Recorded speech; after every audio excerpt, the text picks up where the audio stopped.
We briefly talked about how do we get 6 or 7 possible new personalities on board with our 10, how we have it right now. Because you guys were saying that things are going pretty well, and 6 or 7 people is going to throw a little wrench in that.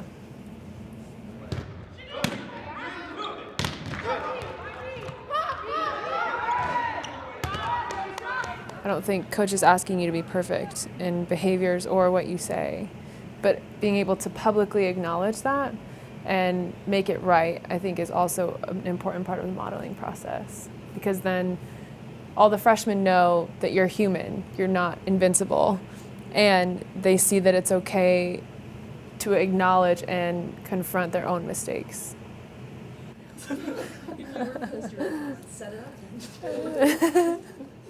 So it sounds like intentionality, as long as you're intentional with things that you're doing.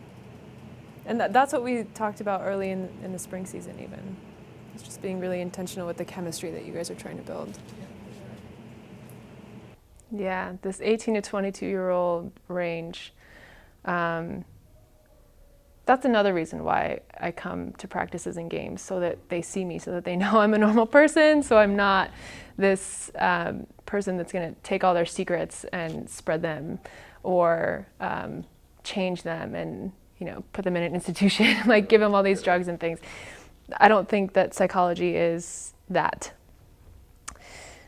It's about a relationship. It's about being around, being trustworthy, showing that I'm not trying to change you fundamentally. I'm trying to empower you to use the same tools that you've always had and just repurpose them, right? I look for strengths. It's easy for me to find those things. It's not easy for people to see them in themselves sometimes. I think that's good to remember for lots of things that start out uncomfortable. It's going to be weird at first.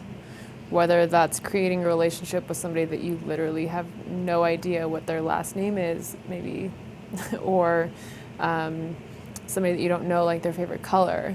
It's always weird at first, but if you keep at it and you continue to put in that effort, then it gets a lot easier. Relationships take work, and you guys have put in that work with each other, and it shows.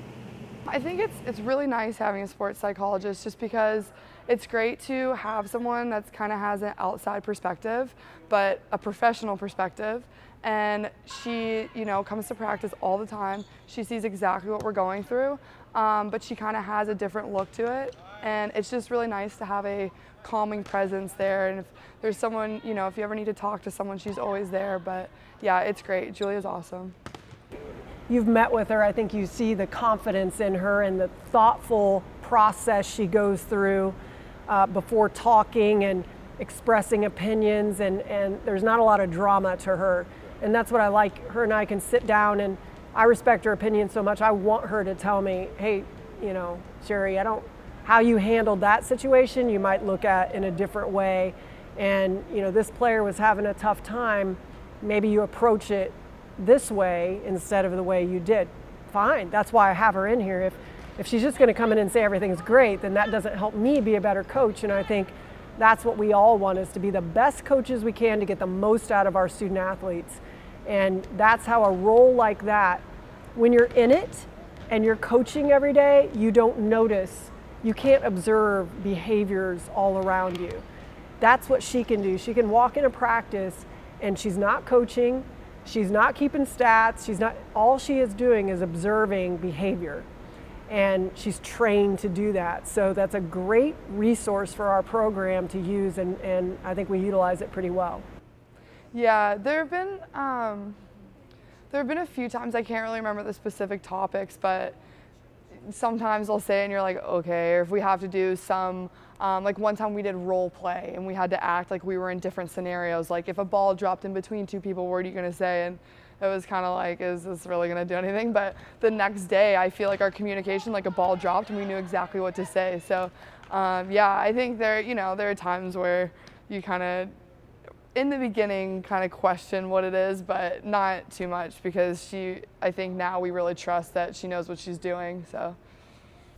Having it be common, I think, helps. having teammates say to other teammates, oh yeah, I went to see the sports psychologist, she was great, whatever they might say. The more that it's talked about, the less stigmatizing it is. The more that coaches talk about it, the less stigmatizing it is for athletes. If coaches accept it, that's step one. Yeah.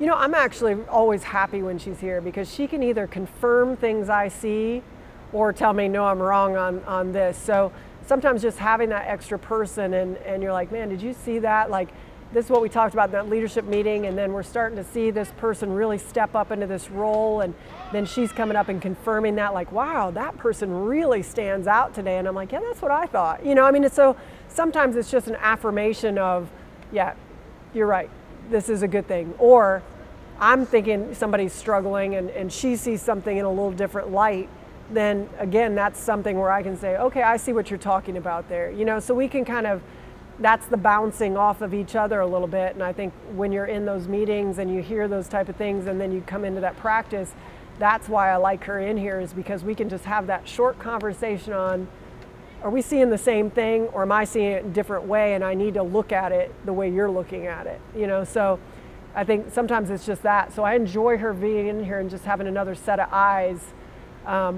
understanding the goals that we're after, you know, and giving me that person to talk to.